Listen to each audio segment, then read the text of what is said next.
আমল কবুল হওয়ার মোট শর্ত রয়েছে তিনটা। এক, যদি কোনো বান্দার ইমান ঠিকঠাক না থাকে, তার আমল সে যতই করুক তার আমল কবুল হবে না। এক, that means not having faith. ইমান না থাকলে আমলের কোনো দাম আল্লাহর কাছে থাকতে পারে নাম্বার ওয়ান। নাম্বার টু, যদি আপনার আমলটা রসুলের দেখানো পদ্ধতি অনুযায়ী না হয়, আপনি যত আমলই করেন আপনার আমলটা আল্লাহ তাআলার কাছে কোনো গ্রহণযোগ্যতা পাবে না। অর্থাৎ আপনার প্রত্যেকটা আমল রসুলের সুন্নাহ অনুযায়ী হওয়া লাগবে। তিন, যদি আপনার আমলের নিয়তে গলত হয়, মানে আপনার আমলের নিয়তেই গলত, আপনার ইন্টেনশনই খারাপ, আপনি যত ভালো আমল করেন ওই আমলের কোনো সওয়াব আল্লাহ আপনাকে দিবে না।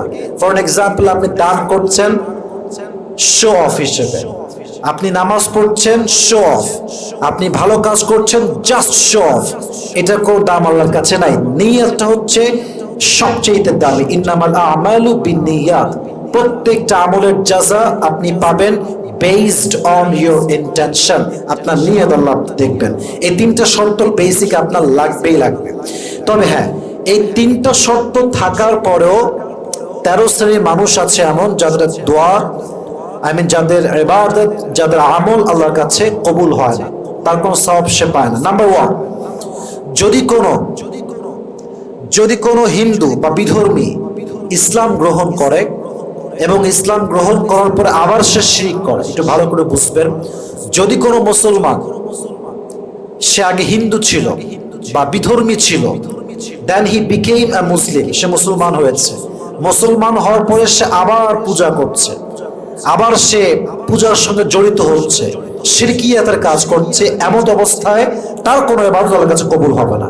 যদি সে তার ইবাদতকে কবুল করাতে চায় তাহলে তাকে আবার মুসলমান হতে হয় পরিপূর্ণ, এবং সে যেই দেশে আছে বা যেই গোত্রে আছে, যে এলাকায় আছে, এই বিধর্মীদের মাঝখান থেকে বের হয়ে তাকে মুসলিম এলাকায় বসবাস করতে হবে, এবং শিরক থেকে পরিপূর্ণ ফিরে এসে একনিষ্ঠভাবে ইখলাসের সাথে, শিরকিয়াত ছাড়া সে যদি আবার আমল করতে পারে এই শর্তগুলো মেনে, তাহলে তার ইবাদত আবার কবুল করবে একজন, তিনি কে? এক। দুই, ওই বান্দার ইবাদত আল্লাহর কাছে কবুল হয় না, বা তার দান আল্লাহর কাছে কবুল হয় না যেই দানটা সে করে হারামের টাকায়। ওয়ালা সাদাকাতা মিন গুরুর, আপনি একটা ভালো আমল করছেন চ্যারিটির মাধ্যমে দান করে, বাট আপনি দান করছেন যে সোর্স থেকে, এই আর্ন মানে সোর্সটাই হচ্ছে হারাম। এটা আপনি যতই দেন, কয়েক কোটি দিলেও আপনি বিন্দু পরিমাণ কোনো সওয়াব পাবেন না। 2 নাম্বার। 3 নাম্বার, ওড়না ছাড়া যদি কোনো মহিলা ইবাদত করে, যেমন নামাজ সে পড়েছে কিন্তু ওড়না নাই, তার সতর ঢাকার যে বিধান আছে, ঠিক আছে, সে সেগুলো ঢাকে নাই, তাহলে কি হবে? এই নামাজটার কোনো দাম আল্লাহর কাছে নাই। হাদিসে আসছে, লা ইয়াকুলুল্লাহু আস-সালাত হাইলুন ইল্লা বিল খিমার, কোন নারী যদি খিমার ছাড়া, সতর ঢাকা ছাড়া নামাজ সে আদায় করে, তাহলে তার নামাজের কোনো সওয়াব আল্লাহর কাছে সে পাবে না।